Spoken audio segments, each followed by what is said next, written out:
Ahora el diputado Carmona. Gracias, presidente. No cabe duda que discutir un proyecto que implica la derogación de la ley reservada del cobre constituye un hecho de significación y de trascendencia para el país. Una demanda democrática de muchos años, a partir de lo que fue la instalación de esta ley bajo dictadura para garantizar el 10% de los ingresos, o sea, de las ventas, no de las utilidades, cualquiera fuera el costo, el 10% de las ventas de Codelco para las Fuerzas Armadas, indistintamente de cuáles fueran las necesidades que en otros planos de la actividad social tuviera el país. Las Fuerzas Armadas tenían garantizado el 10% de las ventas que hiciera Codelco. Si nosotros hacemos el punto respecto a cuál es el, entre comillas, royalty a la gran minería privada, sin ninguna duda de que Codelco le estaba entregando ventajas por adelantado a la gran minería privada con esta marca del 10% de sus ventas, insisto, no de sus utilidades. Liberar a Codelco de aquello va a permitir que el aporte de la empresa más importante de Chile tenga como prioridad, y así espero y comparto lo que han dicho otros parlamentarios, en primer lugar, recapitalizar en función de su propia actualización y desarrollo, pero también liberar recursos para las políticas sociales del Estado de Chile, donde espero sin ninguna duda que tenga prioridad contribuir, impactar, aumentar, incrementar, atender las demandas de todos los municipios mineros que reclaman un fondo de desarrollo a partir de su contribución a la minería, el llamado Fondenor, y que a la fecha no resulta atender en lo básico las expectativas que tienen esas comunidades representadas en sus respectivos municipios a través de sus distintos alcaldes. Haría bien el Ejecutivo en explicitar, vinculado a esta derogación, las garantías que tiene este país de que a propósito de la relación que se termina de la producción de Codelco con el financiamiento de las Fuerzas Armadas, no queda débil la condición de principal empresa del Estado. Todos sabemos que hay, con una lógica inquietud, en comunidades vinculadas al tema del cobre y de Codelco en particular como patrimonio significativo del país, el que divorciado o terminada, derogada, digamos, este aporte del Codelco a las Fuerzas Armadas, va a quedar en condición débil de protegerse como empresa del Estado. Creo que eso hay que consignarlo, explicitarlo.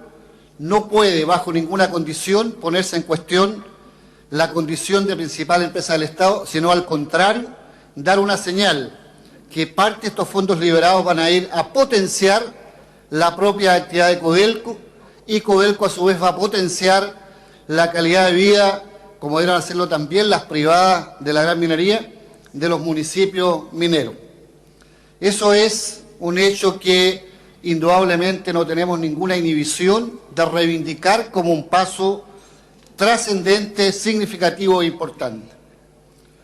Ahora bien, en lo que es el debate de cómo financiar la defensa en lo que son las misiones, las ramas de las Fuerzas Armadas, nos llama la atención dos cosas que han estado en debate y no tienen nada que ver con debilitar o tener una posición no de Estado respecto a las tareas de las Fuerzas Armadas.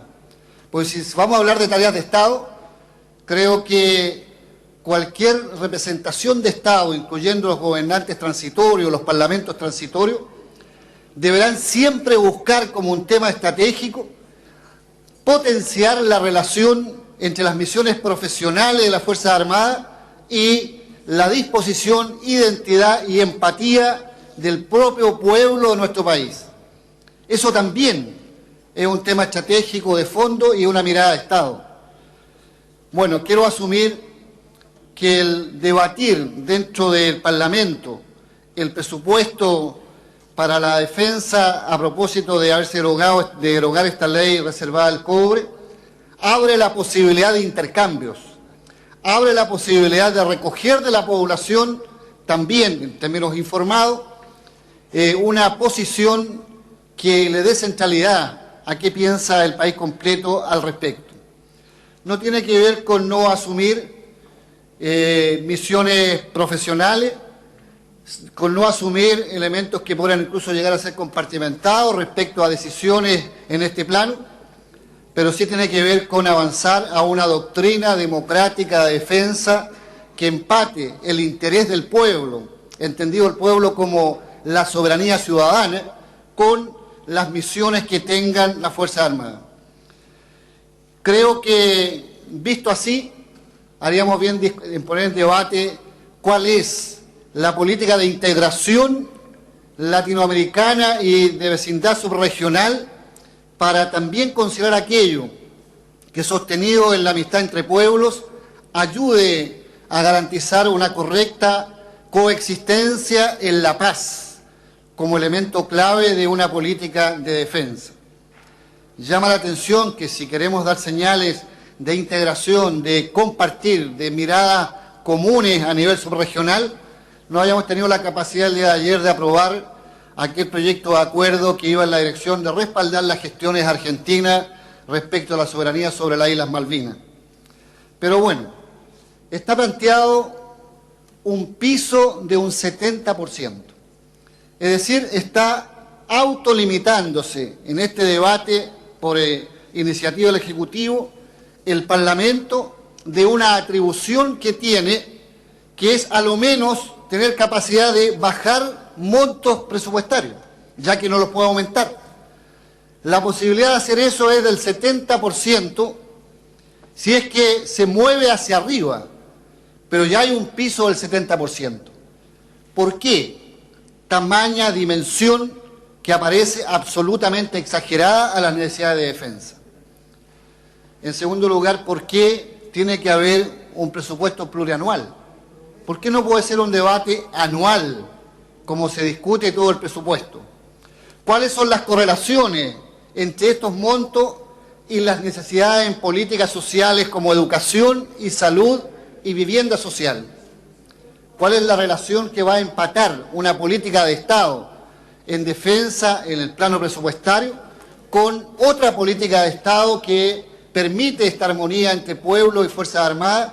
Me refiero cuando ve que su Estado atiende también con prioridad sus necesidades más claves para ser sociedad civilizada y con cierto grado de desarrollo. Entonces, esos temas no aparecen con justificación suficiente. ¿Por qué? Porque no se discute un presupuesto, se supone que atrás hay una estrategia y luego, digamos, habrá que confiar que así será. ¿Cuáles son las misiones a las cuales se va a remitir ese presupuesto a los cuales se pide un piso del 70%? ¿Están incorporados o vamos a incorporar como tarea de las Fuerzas Armadas en tiempos de paz, más allá de las inversiones en armamento, lo que dejó desnudo, por ejemplo, el terremoto del 27 de febrero, una falta de capacidad del Estado de Chile, no de un gobierno, no de una oficina, sería demasiado limitante. El Estado no tenía capacidad para reaccionar en telecomunicaciones, en transporte, etcétera, etcétera. ¿Y qué papel en esos tiempos de paz juegan las Fuerzas Armadas? ¿Va a haber presupuesto para aquello? ¿Tendrán misiones en tiempos de paz que potencien el desarrollo del país y así seguir profundizando esa relación pueblo-Fuerzas Armadas? Son cuestiones que quedan abiertas toda vez que no se conoce el debate al respecto. Y lo otro, para terminar, presidente, tiene que ver con las prevenciones de fiscalización. A propósito de la carrera armamentista, este país ha vivido verdaderas vergüenzas desde el punto de vista de la probidad y de la transparencia en lo que son las transacciones comerciales, y hemos conocido cómo familiares directos del dictador se han hecho ricos a propósito de estas transacciones porque no hay mecanismo de control eficaz que permitan fiscalizar y ver la eficacia de las inversiones en este plano. Por ello, señor presidente, nosotros, tal como lo dijo el diputado Teller el día de ayer, vamos a aprobar en general y nos guardamos la votación en particular respecto a temas como ese piso que consideramos exagerado, así como el debate plurianual del presupuesto cuando era ser anual. He dicho, presidente, gracias. Muchas gracias. Quiero ofrecer la palabra al diputado Enrique Acorce.